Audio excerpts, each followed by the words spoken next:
Hello and welcome everyone. आज हम बात करने जा रहे हैं क्लास 12th की इंग्लिश कंपलसरी के एक मॉडल पेपर के बारे में।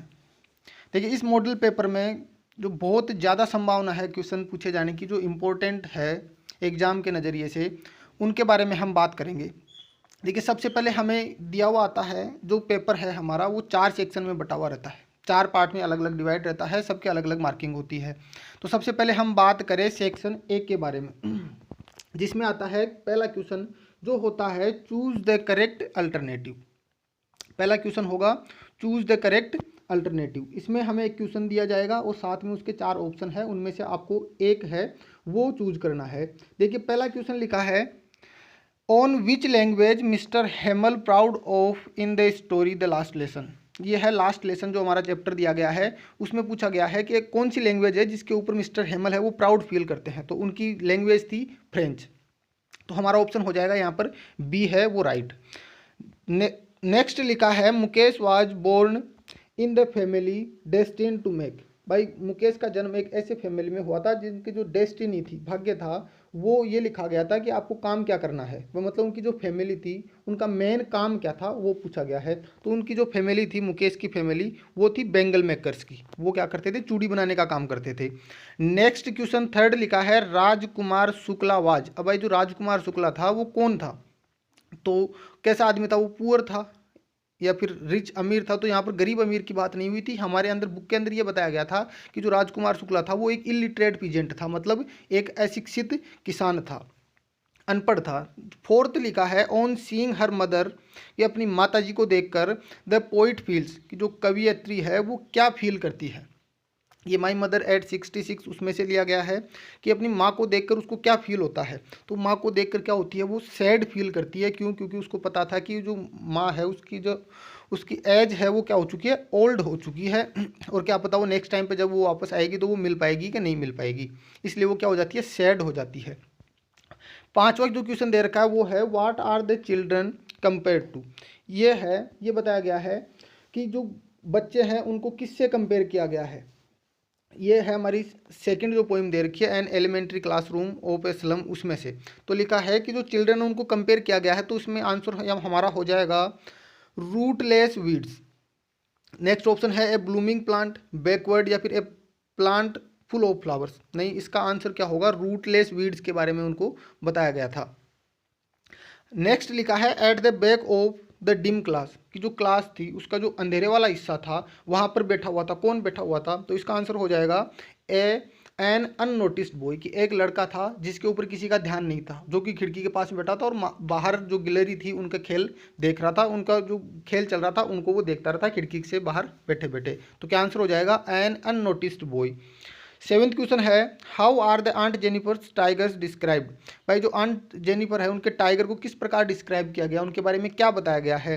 तो उनको बताया गया डायनेमिक बताया है, साथ ही स्लीक बताया है और फुल ऑफ स्ट्रेंथ। मतलब ये तीनों बातें हैं वो किन के लिए थी? उन टाइगर्स के लिए थी जो आंट जेनिफर्स अपने उस क्लॉथ के ऊपर, कपड़े के ऊपर बना रही थी।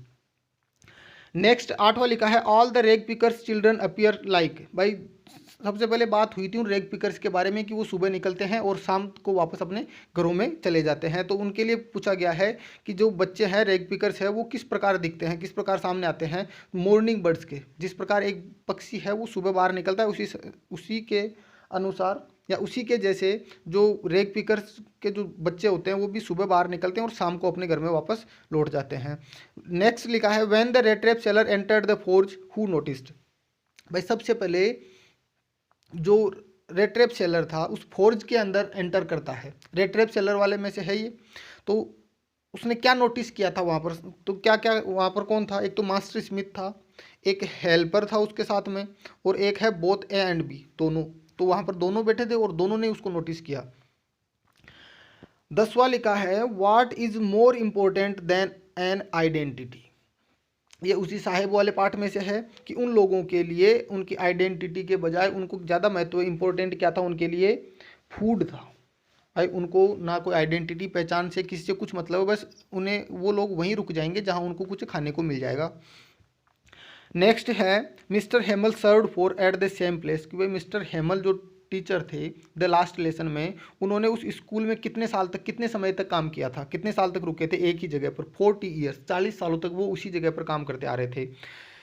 पीस बाय पीस मतलब थोड़ा थोड़ा करके द इंस्ट्रक्टर मेड डगलस, की जो इंस्ट्रक्टर जो डगलस ने हायर किया था उसने क्या कर दिया था, एक परफेक्ट बना दिया था डगलस को। किस चीज़ में परफेक्ट किया था, एक स्विमर के रूप में, एक तैराक बना दिया था थोड़ा थोड़ा करके। अब हम बात करें क्वेश्चन सेकंड के बारे में। लिखा combined the sentences using the words given in the brackets. भाई सेंटेंस को कंबाइन करना है, उन वर्ड को यूज करना है जो ब्रैकेट के अंदर दिए गए हैं। ये हमारे क्लोज का पार्ट है। तो लिखा है that was his fault he told a lie, कि उसने झूठ बोला और ये उसकी गलती थी। देखो सेंटेंस को क्या कर दिया गया है, यहाँ पर घुमा दिया गया है, मतलब मेन क्लोज है उसको बाद में रख दिया गया है, और ये है उसका डिपेंडेंट क्लोज। तो हम क्या करेंगे, पहले मेन क्लोज लिखेंगे, उसके बाद डिपेंडेंट क्लोज को लिखेंगे। तो मेन क्लोज ये हो जाएगा ही टोल्ड ए लाई, कि ब्रैकेट में दिया है हमें विच का प्रयोग हो जाएगा। देखो लिखा है दिस इज द पेन, की ये वही पेन है, I was looking for it, जिसको मैं ढूंढ रहा था, जिसको मैं देख रहा था। तो क्या आ जाएगा, this is the pen, full stop हटेगा, विच का यूज करेंगे, आई वॉज लुकिंग फॉर, और ये इट है वो किसके लिए आया है, किसका प्रोनाउन है ये, पेन का, तो इसको हम हटा देंगे। नेक्स्ट है जो third question, fill in the blanks by choosing words given in brackets. भाई जो ब्रैकेट के अंदर जो वर्ड दिए गए हैं उनका चूज करते हुए इस ब्लैंक को भरना है। तो लिखा है आई शैल टीच हिम, कि भाई मैं उसे पढ़ाऊंगा, ही इज वीक, क्योंकि वह क्या है, कमजोर है, भाई कमजोर उसी को पढ़ाया जाएगा। और दूसरा हमें ऑप्शन में क्या दे रखा है, यट दे रखा है, तो यट का प्रयोग नहीं होगा, हमारे पास प्रयोग किसका होगा, यट का मतलब क्या होता है, फिर भी। भाई मैं उसको पढ़ाऊंगा फिर भी वह कमजोर है, नहीं, मैं उसको पढ़ाऊंगा क्योंकि वह कमजोर है। नेक्स्ट लिखा है ही वर्कड हार्ड, भाई उसने बहुत कठिन मेहनत की, हार्ड वर्क किया, ही फेल्ड, फिर भी वो क्या हो गया, फेल हो गया। तो यट का मतलब क्या हो जाएगा, फिर भी। यद ऑल दो का मतलब होता है यद्यपि, हालांकि, भाई उसने मेहनत की हालांकि वह फेल हो गया, या फिर उसने बहुत ज़्यादा मेहनत की सो मतलब इसलिए वह फेल हो गया। तो यहाँ पर जो करेक्ट होगा वो हमारा क्या होगा, यट, फिर भी, कठिन मेहनत की फिर भी वह फेल हो गया। नेक्स्ट लिखा है she has after her husband, यहाँ पर क्या हो जाएगा, सी हैज, फिर ब्लैंक दे रखा है after her, HER, her husband's death. तो क्या हो जाएगा, देखो एक तो था ब्रोड डाउन। देखो एक तरीका तो यह है कि हम इन फ्रेजल वर्ब को याद कर लेंगे, अगर हमें डायरेक्ट पता होगा। देखो ब्रोक डाउन का, ब्रेक डाउन का मतलब क्या होता है, टूट जाना, हिम्मत हार जाना। भाई उसकी हिम्मत हार, वो अपनी हिम्मत हार चुकी थी जब उसके हस्बैंड की डेथ हुई। तो देखो हमारा सही तो ऑप्शन क्या होना चाहिए, ब्रोकन डाउन। दूसरा तरीका ये है कि हमें अगर पता ना चले तो फिर देखो हम क्या कर सकते हैं, देखो लिखा है सी हैज। अब हैज है, परफेक्ट की बात हो रही है, परफेक्ट टेंस है, परफेक्ट में क्या आता है, हैज है के साथ में थर्ड फॉर्म। यहाँ पर देखो क्या लिखा है, ब्रोट और डाउन, ये है ब्रोकन डाउन। ब्रोकन डाउन से पता चल रहा है कि हाँ क्या हो जाएगा ये, और ब्रेक डाउन से भी पता चल रहा है कि हाँ ब्रेक डाउन का मतलब क्या होता है, टूट जाना, हार मान लेना, हताश हो जाना। The second world war, next question लिखा है the second world war in 1939। तो देखो क्या होता है, वर्ल्ड वॉर के लिए या कोई बीमारी के फैलने के लिए, देखो एक तो युद्ध शुरू होना या फिर कोई बीमारी का फैलना, इन सब के लिए आता है ब्रेकआउट होना, किसी बीमारी का फैलना। जैसे कोरोना फैला तो कोरोना वाज ब्रोकन आउट, तो क्या आ जाएगा, ब्रोक आउट या फिर ब्रेक आउट। यहाँ पे पास्ट की बात हो रही है तो ब्रोक आउट, ब्रेक की सेकंड फॉर्म क्या हो जाएगी, ब्रोक। तो यहाँ पर क्या होगा आंसर हमारा, broke out. I can repay the amount. अब नेक्स्ट है हमारा प्रीपोजिशन का क्वेश्चन, जिसमें लिखा है I can repay the amount. भाई मैं जो अमाउंट है वो रिपे कर सकता हूँ एनी मोमेंट। अब देखो एनी मोमेंट समय है, समय से पहले किसका प्रयोग, टाइम से पहले एट का, तो क्या हो जाएगा एट एनी मोमेंट। नेक्स्ट लिखा है we shall leave for Delhi. भाई हम दिल्ली के लिए निकलेंगे, कब निकलेंगे, संडे। अब है ये वीक है, वीक का नाम दे रखा है, मतलब सप्ताह के दिनों का नाम है, तो उससे पहले ऑन प्रीपोजिशन का प्रयोग किया जाता है। नेक्स्ट हमारा जो सेक्शन बी होता है वो होता है पैसेज का, जो कि 15 मार्क का मतलब जो मार्क होते हैं उनका होता है। उसमें क्या होता है, दो पैसेज दिए हुए आएंगे, एक में 10 क्वेश्चन मिलेंगे और एक में 5 क्वेश्चन मिलेंगे।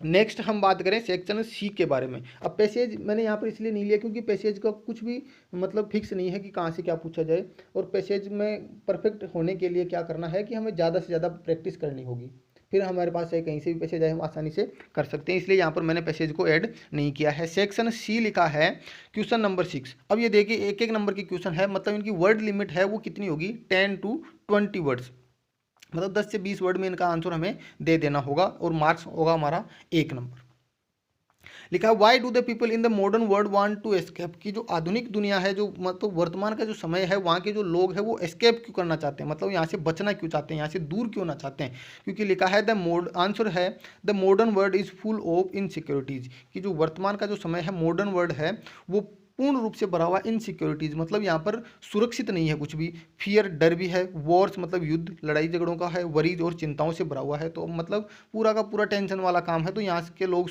इसलिए the people want to escape from it, इसलिए यहाँ के जो लोग हैं वो यहाँ से बचना चाहते हैं। नेक्स्ट लिखा है क्वेश्चन जो 7 है, why was doctor Sadao not sent to the battle field. ये द एनिमी वाले क्वेश्चन मतलब चैप्टर में से दिया है कि जो सदाव है उनको, उनके जो ट्रूप थे जो दूसरी जगह क्या करने गए थे, लड़ाई करने के लिए गए थे, मतलब युद्ध में शामिल होने, बैटल में शामिल होने के लिए गए थे, तो वहाँ पर सदाव को क्यों नहीं भेजा गया। तो इसका मतलब क्या है, आंसर ये हो जाएगा doctor Sadao was not sent to the battle field. यहीं से हमने क्वेश्चन में से आंसर बना दिया कि doctor Sadao was not sent to the battle field, कि सदाव को बैटल फील्ड में नहीं भेजा गया, बिकॉज क्योंकि he was perfecting A discovery, कि वो क्या कर रहा था, अपनी कोई खोज कर रहा था, अपना जो मतलब जो मेडिसिन का काम था उसका कोई काम कर रहा था। And the old general might need an operation any time. और दूसरा कारण ये भी था कि जो ओल्ड जनरल था, एज्ड था और वो बीमार चल रहा था, तो वह उसको कभी भी किसी भी समय ऑपरेशन की ज़रूरत पड़ सकती है, और तो सदाओं का वो वहाँ पर रुकना जरूरी था। नेक्स्ट है who was the owner of the garden, what type of a person was he. ये है on the face of it, मतलब मिस्टर लेम वाला पार्ट में से। इसमें पूछा गया है कि जो गार्डन था, बगीचा था, उसका ओनर कौन था, मालिक कौन था।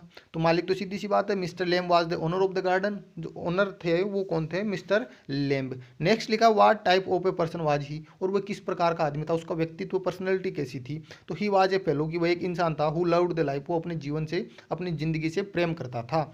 दो his one of his legs was of tin, यद्यपि हालांकि उसका जो एक पैर था वो टिन का बना हुआ था, मतलब वो पूर्ण रूप से मतलब संपूर्ण ठीक नहीं था, बहुत सारी प्रॉब्लम्स थी।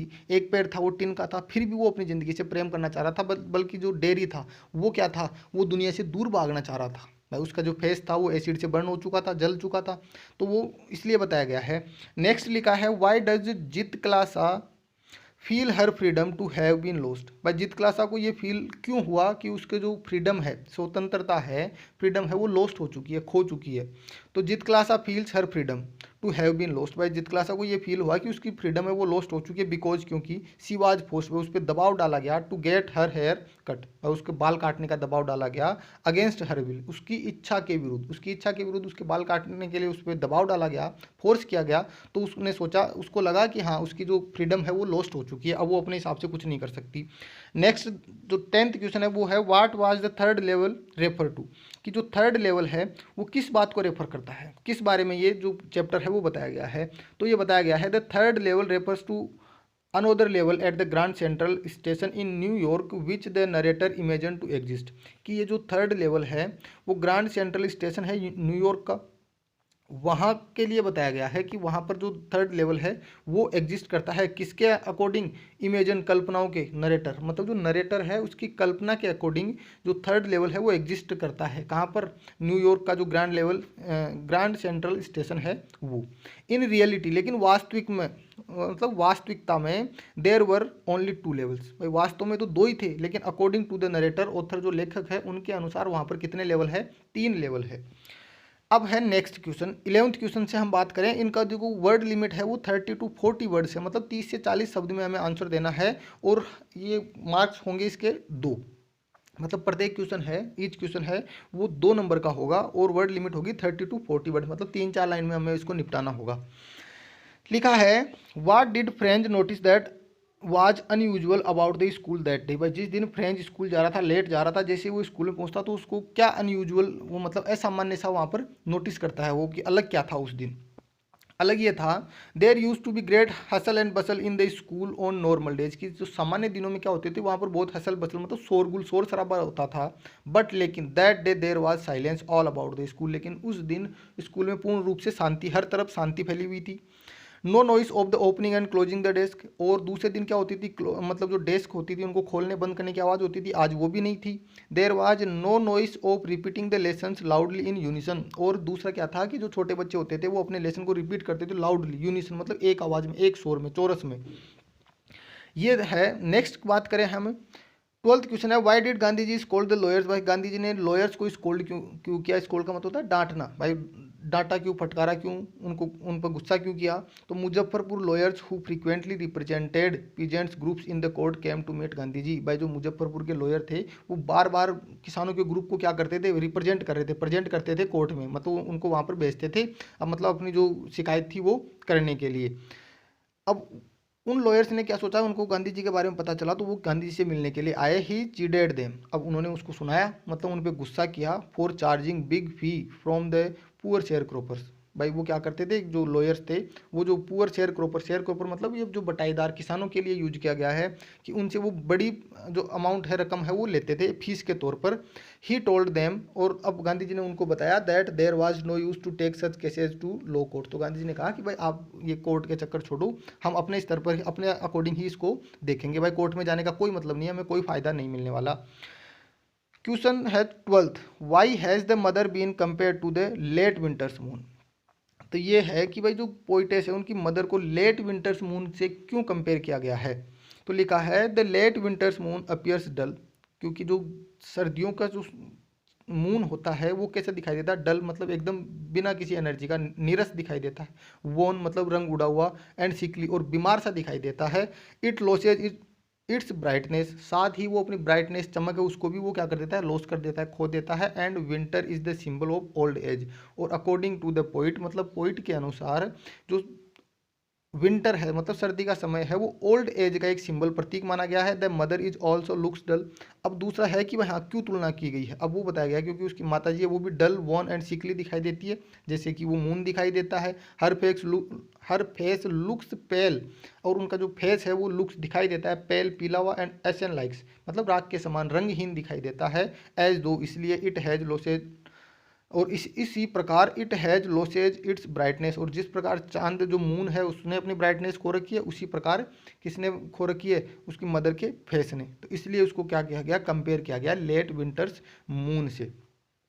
नेक्स्ट लिखा है question number 13, how do the children of the elementary school in a slum look like. भाई जो एलिमेंट्री स्कूल है, प्राथमिक स्कूल है स्लम की, कच्ची बस्तियों की, वहाँ के जो बच्चे वो किस प्रकार दिखाई देते हैं उनके बारे में पूछा गया है। तो लिखा है दे लुक ग्रीम, मतलब वो बिल्कुल भी, मतलब उनके अंदर कोई भी उत्सुकता नहीं है, वो ग्रीम दिखाई देते हैं, मतलब उनके अंदर कोई उत्सुकता नहीं है, वो बिल्कुल जैसे बैठे हैं वो वैसे बैठे हैं, उनके अंदर सोचने समझने की शक्ति नहीं है। देयर फेसेज आर पेल, चेहरे का रंग पीला पड़ा हुआ है, मतलब रंग उड़ा हुआ है। एंड लाइफलेस, ऐसे लगता है नीरस, मतलब बेजान हो चुका है उनका चेहरा। Their disorderly hair falls in their on their faces, और उनके जो हेयर्स है उनको कैसे बताया गया, डिसऑर्डर, एक तो ऑर्डर होता है क्रम में, डिसऑर्डर मतलब उनका क्रम नहीं है, वो बिखरे हुए हैं। मतलब सीधा अर्थ क्या हो जाएगा कि उनके जो बिखरे हुए बाल है वो उनके चेहरे तक दिख रहे हैं, लाइक रूटलेस बीड्स, और किसके समान, रूटलेस बीड्स, कि ऐसे छोटे पौधे जो रूटलेस है मतलब जड़े नहीं है, बिना जड़ों के पौधों के समान। देयर बोन्स, और उनकी जो हड्डियां हैं, पीप का मतलब होता है झांकना, थ्रो देयर स्किन्स, भाई उनकी जो हड्डियां हैं वो स्किन से झांक रही है, मतलब चिपके हुए हैं, मतलब स्किन के अंदर से पता चल रहा है कि हड्डियां आराम से दिखाई दे रही है।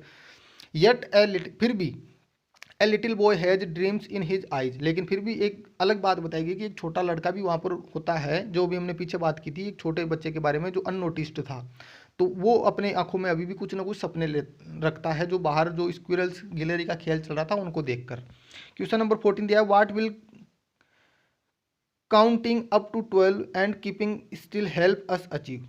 भाई इस कीपिंग क्वाइट पोइम जो पोइम थी उसमें से लिया गया, उसमें कहा गया था कि आपको 12 तक काउंट करना है और फिर शांत रहना है, मतलब चुप हो जाना है उसी समय, तो इससे हमें क्या अचीव होगा, क्या प्राप्त होगा। तो लिखा है काउंटिंग अप टू 12, भाई 12 तक गिनना, एंड कीपिंग स्टिल, और शांत रहना, will give us some moment of peace, तो वो हमें कुछ समय देगा, कुछ क्षण देगा पीस, शांति का, टू फील, महसूस करने के लिए। भाई कुछ समय की हमें शांति एकदम मतलब क्या होगा, पीस महसूस होगा, पीस फील होगा।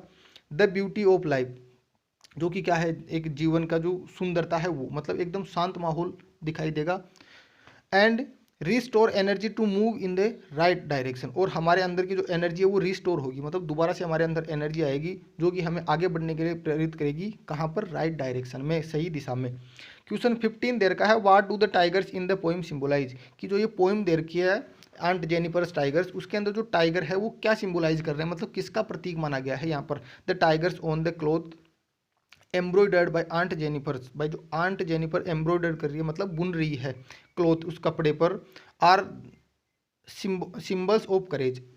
तो जो टाइगर है, जो आंटी बना रही है, जो सिंबल है उनको प्रतीक माना गया करेज साहस का, सेल्फ कॉन्फिडेंस आत्मविश्वास का, एंड प्राइड गर्व का, एंड फियरलेसनेस मतलब निडरता का। These qualities contrast with their creators weakness. और ये जो क्वालिटीज है वो कॉन्ट्रास्ट डालती है। कॉन्ट्रास्ट का मतलब क्या होता है, उनका विपरीत बताती है, विरोधाभास करती है। किसका? क्रिएटर्स। क्रिएटर कौन था? मतलब जो उनको क्रिएट कर रहा है, किनको क्रिएट? टाइगर को क्रिएट। कौन? आंट जेनिफर की वीकनेस। भाई जो आंट जेनिफर है वो खुद तो वीकनेस है, मतलब इनका उल्टा है। टाइगर्स को कैसे दिखाया गया है और उस आंट का जो उनकी जो लाइफ है उनको किस प्रकार अलग दिखाया गया है, ये बताया गया है। नेक्स्ट है 16, who was the tiger king, why did he get that name. भाई बाघ राजा कौन था और उनको ये नाम क्यों मिला? तो the tiger king was the king of Pratibandapuram, कि जो प्रतिबंधपुरम के राजा थे वो टाइगर किंग थे।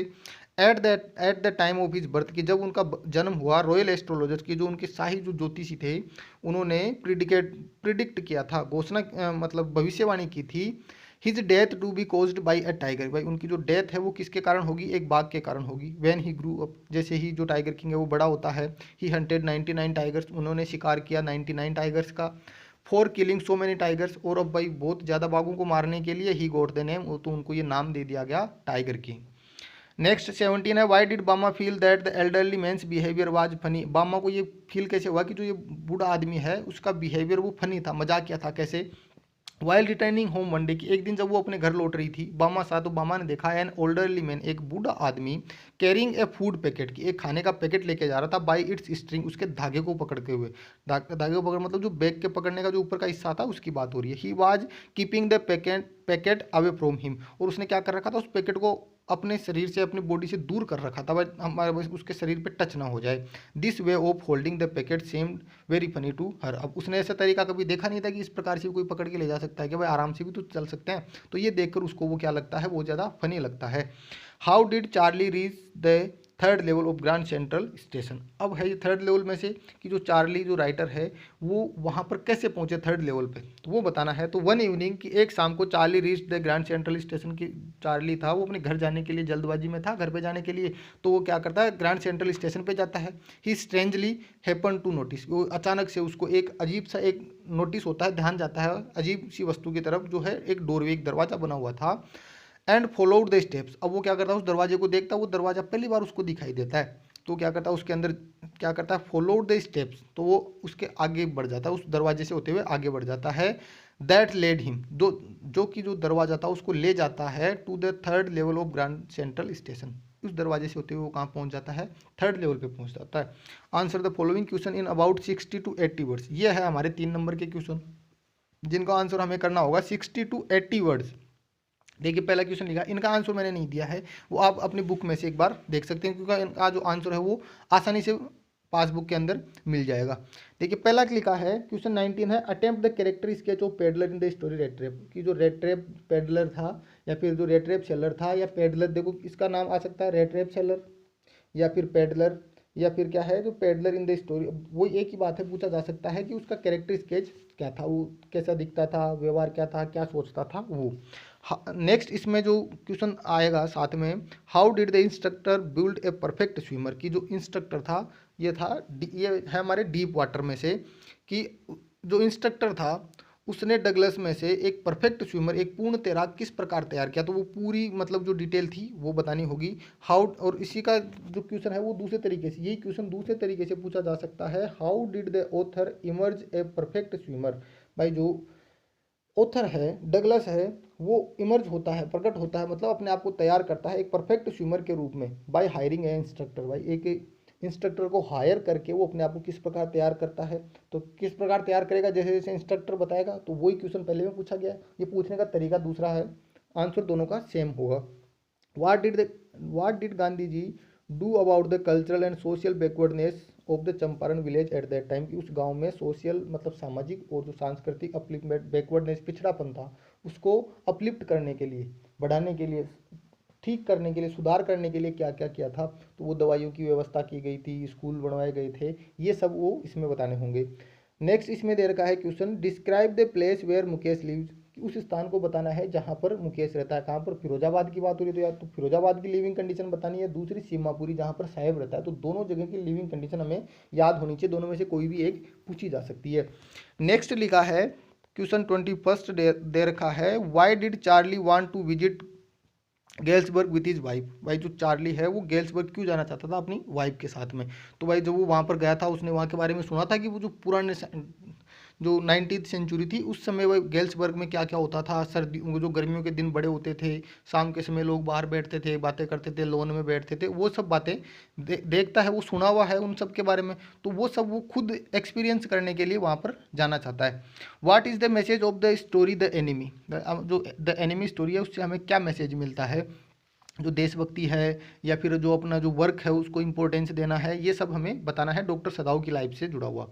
How did mister Lamb's meeting become a turning point in Derry's life. कि जब डेरी मिलता है मिस्टर लैम से तो उसके जीवन का ये टर्निंग पॉइंट, मुख्य मोड़ किस प्रकार कि वो पहले वो दुनिया मतलब लोगों के सामने जाना पसंद नहीं करता था, दूर रहता था, अकेला रहना पसंद करता था। और जब वो मिस्टर लैम से मिलता है तो उसकी जो सोच थी वो क्या हो जाती है, बदल जाती है, चेंज हो जाती है। What was the rumour rife in the Pratibandapuram. कि प्रतिबंधपुरम में क्या अफवाह फैली हुई थी। नेक्स्ट सेक्शन जो डी दे रखा है उसमें है रिपोर्ट लिखनी है, चाहिए है नोटिस का। Suppose you have lost your watch. कि मान लीजिए आपकी घड़ी खो गई है तो आप रिक्वेस्ट करेंगे स्टूडेंट से कि अगर किसी को मिल गई है तो वो लौटा दे। तो इसके ऊपर लॉस्ट फाउंड है वो उसका जो हमारा नोटिस है वो हमें लिखना होगा। और जब हम कुछ दिन में वीडियो के थ्रू मैं बताऊंगा नोटिस लेटर जो सब है वो सबका एक अलग अलग वीडियो सबका तैयार हो जाएगा, लेकिन उसके लिए थोड़ा टाइम चाहिए होगा। नेक्स्ट लिखा है, you have received an invitation letter from the principal and staff of government senior secondary school Kota which is going to celebrate an annual function on 15th March 2022 at 3 PM। Write a formal reply accepting the invitation. Formal invitation लिखना है और accept करना है। Next हम बात करें, right A report in about 100 words on free I operation camp held in your city. Sikar की जो आपका सीकर शहर है उसके अंदर एक फ्री आई ऑपरेशन कैंप है, उसका आयोजन हुआ है, उसके बारे में रिपोर्ट बतानी है कि वहाँ पर क्या क्या हुआ, कितने लोग आए, कौन डॉक्टर थे, कौन पेशेंट थे, क्या क्या किया गया, पूरी बात बतानी है। और लगभग 100 वर्ड में मतलब 10 to 12 लाइन्स के अंदर इसको हम कंप्लीट कर सकते हैं। और रिपोर्ट के जो अथवा में हमें दिया हुआ आता है वो आता है translate the passage into Hindi. एक पैसेज दिया हुआ आता है उसको हमें हिंदी में ट्रांसलेट करना होता है। देखिए एक बार मैं इसका हिंदी बता देता हूँ। लिखा है, a man is known by the company he keeps. कि एक आदमी है वो अपनी कंपनी के द्वारा जाना जाता है। कंपनी का मतलब जो उनका जो एक सर्कल है, जैसे लोगों के बीच में वो रहता है उसके द्वारा जाना जाता है। मतलब अब लोगों के समूह के द्वारा जाना जाता है जिसमें वो रहता है। This saying implies that company influences one's character and personality. भाई ऐसी कुछ सेइंग कहावतें हैं कि जो एक आदमी है वो जिस कंपनी में रहता है उस कंपनी से उसका जो कैरेक्टर है और जो उसकी पर्सनैलिटी व्यक्तित्व है वो डिफाइन किया जाता है, वो डिसाइड किया जाता है लोगों के द्वारा। यूजुअली कि अक्सर this company comprise friends and books. अब भाई ये कंपनी है वो किसकी हो सकती है, या तो फ्रेंड्स दोस्तों की हो सकती है या फिर बुक्स की। भाई कैसे दोस्तों के साथ रहता है या फिर कैसी वो बुक्स पढ़ता है। इफ़ फ्रेंड्स आर गुड, कि यदि दोस्त है वो अच्छे हैं, the influence will be also be good. तो भाई अगर दोस्त अच्छे हैं तो इसका इन्फ्लुएंस प्रभाव भी क्या होगा, अच्छा ही होगा। The same is true of books. और यही सेम बात है वो किताबों पर भी सत्य होती है, मतलब किताबों के लिए भी सही है। Good books help a man become a good. कि जो अच्छी किताब है वो एक आदमी को अच्छा बनने में सहायता करती है। And bad books spoils him. और जो बुरी किताबें हैं, खराब किताबें हैं, वो उसको स्पॉइल कर देती है, खराब कर देती है। देयरफॉर इसी प्रकार it is always wise to associate with good friends. भाई ये हमेशा एक बुद्धिमानी वाली बात होगी, एक सही बात होगी, गुड चॉइस होगी टू एसोसिएट। एसोसिएट का मतलब होता है साथ होना, विद गुड फ्रेंड्स, अच्छे दोस्तों के साथ में। And read good books. तो भाई हमारे लिए अच्छा होगा कि अच्छे दोस्तों के साथ रहे, अच्छी किताबें पढ़े। Their number doesn't matter. अब ये बताया गया है कि उनका नंबर मैटर नहीं करता कि दोस्त आपके पास एक है कि 1000 है, लेकिन वो जो भी है अच्छे होने चाहिए। और किताब भी कि आपने एक किताब पढ़ी कि 1000 पढ़ी है वो, लेकिन वो अच्छी होनी चाहिए। Just a few friends and books are enough to enjoy the fruit. अब ये बताया गया है कि कुछ ही फ्रेंड या फिर कुछ ही किताबें पर्याप्त होती है टू इंजॉय, आनंद लेने के लिए या खुशी प्राप्त करने के लिए, द फ्रूट, या फिर प्राप्त करने के लिए द फ्रूट, फल ऑफ फ्रेंडशिप, मतलब मित्रता का फल प्राप्त करने के लिए कुछ ही फ्रेंड है वो बहुत होते हैं, पर्याप्त होते हैं। And the noble qualities of good life. और एक अच्छा जीवन जीने के लिए कुछ किताबें ही बहुत होती है। नेक्स्ट जो 25th क्वेश्चन है, you are Rekha living in Kota pursuing MBA, write a letter to the CEO Oracle India private limited Surat, applying for the post of a software engineer, giving your resume. ये है जॉब एप्लीकेशन लिखनी है जिसमें हमें क्या करना है, रिज्यूम तैयार करना है। साथ में देखो क्या करना है, MBA के बारे में बताना है। भाई MBA अभी चल रही है, परस्यूइंग का मतलब क्या होता है, अभी वर्तमान में जैसे हम ट्वेल्थ क्लास में पढ़ रहे हो तो परसुइंग ट्वेल्थ।